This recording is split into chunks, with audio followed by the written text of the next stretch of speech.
Kamar yadda kuke gani, wannan jaruma ce ta masana'antar Kannywood mai suna Timayola.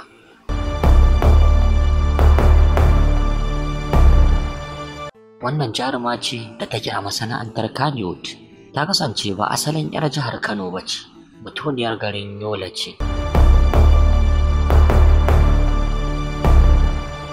Ta samu nasarar alinu a daidai lokacin da take da bukata, inda Allah ya dora ta a kansa.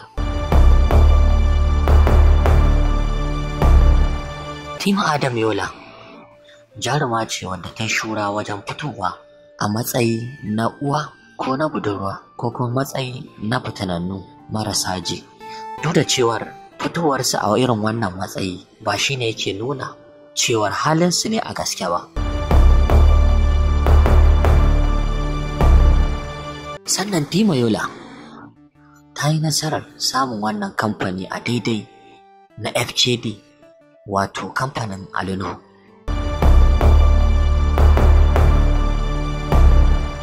Wanda kamfani ne da mata da dama suke da burin su gansa a ciki, wanda kamfanin da ya kai shekara 20 da kafuwa wajen shirya fina-finai ƙayatattu a faɗin jihar Kano.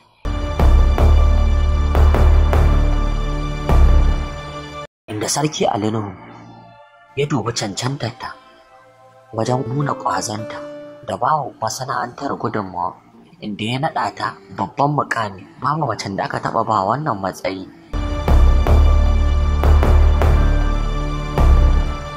Wannan matsayi ne na sarauta, inda ya naɗa ta a matsayin jakadiyar FKD.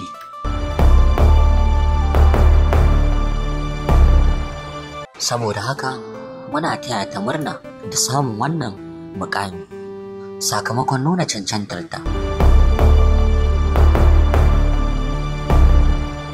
To masu kallo, kada ku manta ku ci gaba da bibiyar wannan tasha tamu ta Hausa 24 TV domin samun ƙayatattun shirye-shirye. Kar ku manta ku danna subscribe, kana ku danna ƙararrawar sauti domin samun labaranmu da zarar mun ɗora. Mun gode.